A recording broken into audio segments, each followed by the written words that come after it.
Hi guys, it's 7 a.m. in the morning. I'm still waking up by my Kazakh time.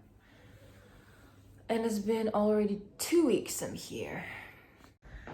Let me show you the view from my room, what I see every single day. Oops, that was my finger. This is the view to the Bosphorus.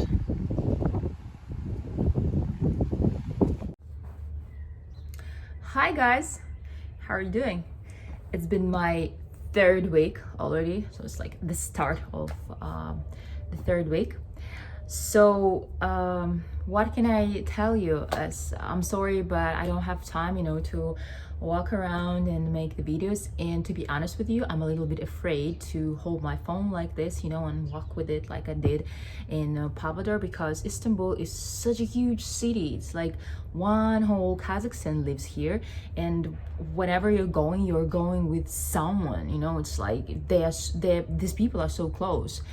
So maybe I will do the videos, but it's gonna be somewhere in the parks where there will be not so many people as in the streets. What I wanted to tell, my last video made some guys think that, well, not think, but some of the guys, there was only like one guy who was, I think, who has like problems maybe with the money, I don't know, but he was like trying to say that all Kazakh girls are prostitutes, like, to say it in the simple words, that we are selling ourselves.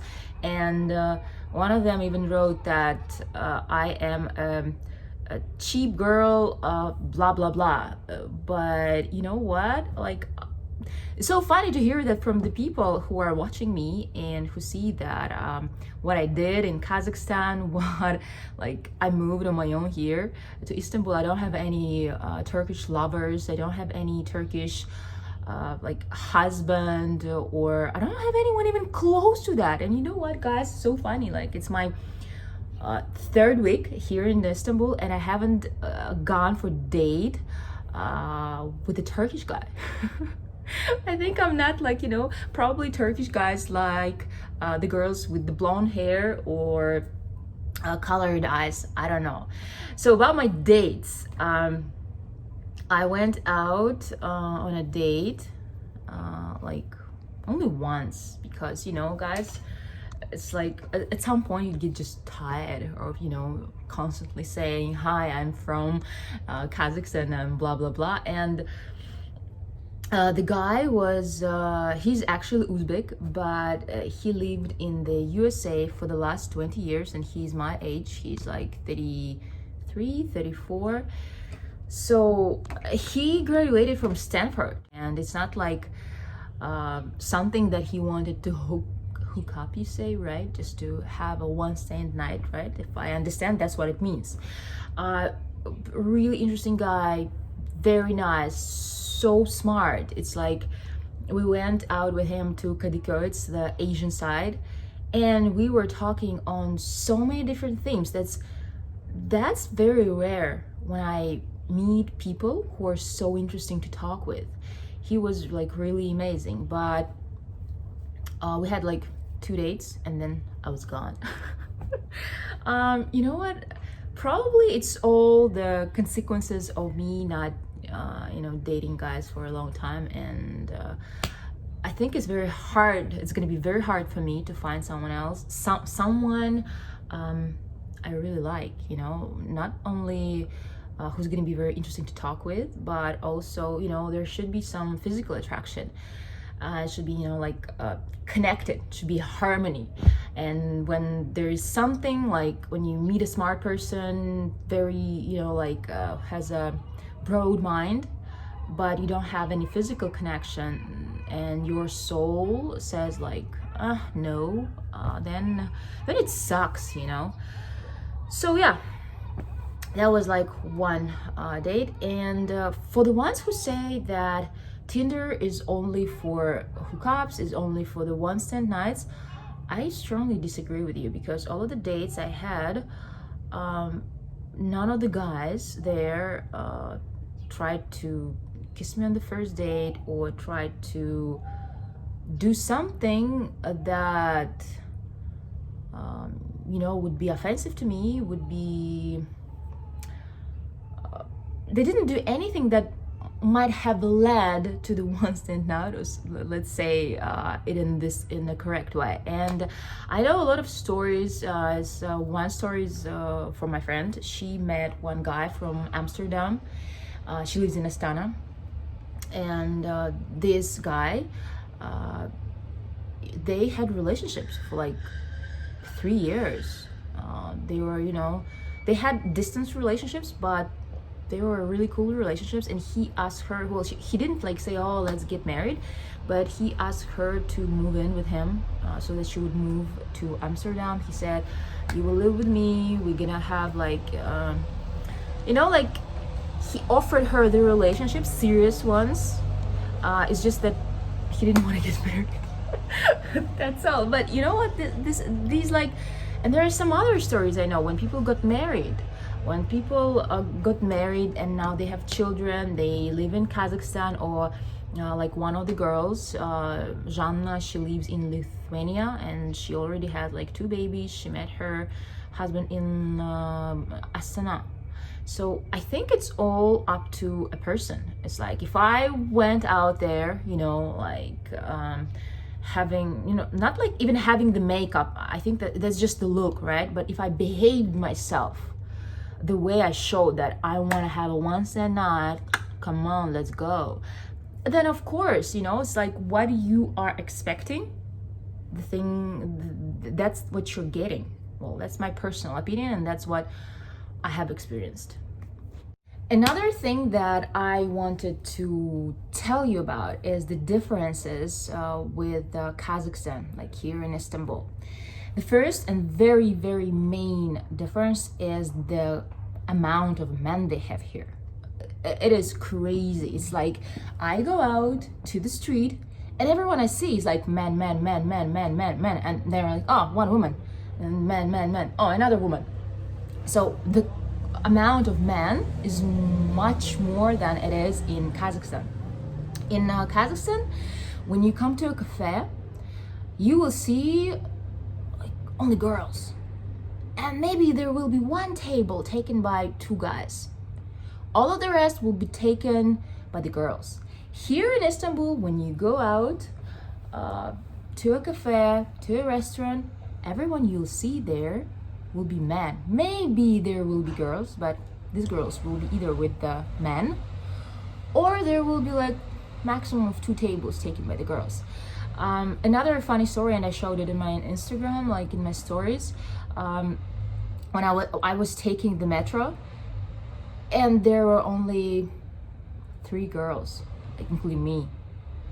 Like a metro, like a big wagon, I will put the English word here. The whole part was taken by the guys, like it was full, but there were only 3 girls, including me. This is one thing. Another thing is the attitude towards animals. The dogs here are huge. They're like, they are really huge. And nobody's scared of them. Nobody is killing them like in my country. If we compare Kazakhstan and Istanbul, whatever city, Astana, Almaty, Pavlodar, the dogs in my country would be killed. They would never be like walking like they do walk in Istanbul. I remember there was a really nice girl, a really nice dog in my neighborhood. She was amazing. It was a beautiful dog, but she was big. She was maybe 1.5 years, and she lived on the parking in the parking area, where there are supposed to be dogs, where the cars are left for the night. So they would let her out to walk around the neighborhood, and she loved the children. Children played with them. I also, whatever I saw her was like, Sonia, come here, and I would, touch her and say, oh, you're so beautiful, what a nice dog. And then she was walking like this maybe for 6 months, and someone called for the organization which kills the animals, the dogs, the cats, and she was killed. And in Kazakhstan, we do have this organization, and even the government, as far as I know, gives the money for these organizations. There are even competitions for the money for these organizations to work, and then they count the amount of dogs they killed, and every dog costs money. Every killed dog costs the money.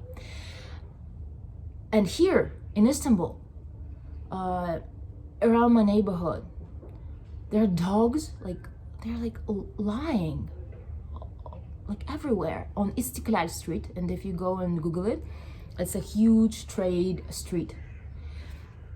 Another thing about the cats, they have special automatic machines, like an automatic machine. The cat comes and eats there. I saw one cat who just probably had her babies. She came for breakfast there. She ate the food, she drank the water, and then she left to feed her kittens. And in my country, you know what's done? They are poisoned. The cats are poisoned. And my aunt, for example, in her neighborhood, she and some other woman, like maybe two women, they feed the cats that live next to their house, like in the neighborhood. And she is called crazy. All of these people are called crazy. So people who take care of the animals, they're called crazy people. Here, it's different. The culture is so high, and people have such understanding of that these are animals and they are weaker and we have to help them. We are responsible for them. In my country, dogs are killed, cats are poisoned, and people who take care of them are laughed at. Here, no, nothing even close to that. One last thing that I wanted to talk about is Tinder again. People who say that Tinder is only for hookups, Tinder is only for one stand nice. Guys, do you really believe that? Do you really believe that life is so simple? In my opinion, if everything would be so simple, if everything, would have its own formula. In mathematics, yes, it works. But in life, it's all about your feelings. It's about your emotions.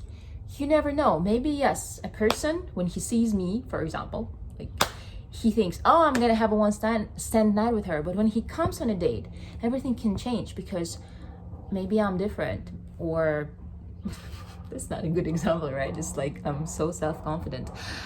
Any other girl, or a girl wants, for example, to have a one stand night. Maybe she sees a guy, she says, oh my God, he's so hot. But she comes on a date, she starts talking to him, and it happens that he's an amazing person. I don't think you should have,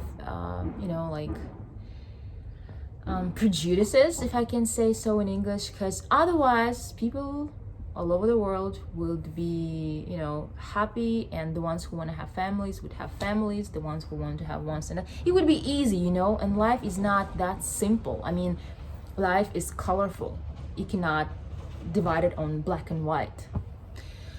That's all for today, and I'm hoping you're gonna write good comments, but anyway, just write your own honest opinion about the video, about me maybe, and maybe you will suggest some themes for the next video. Bye bye, guys.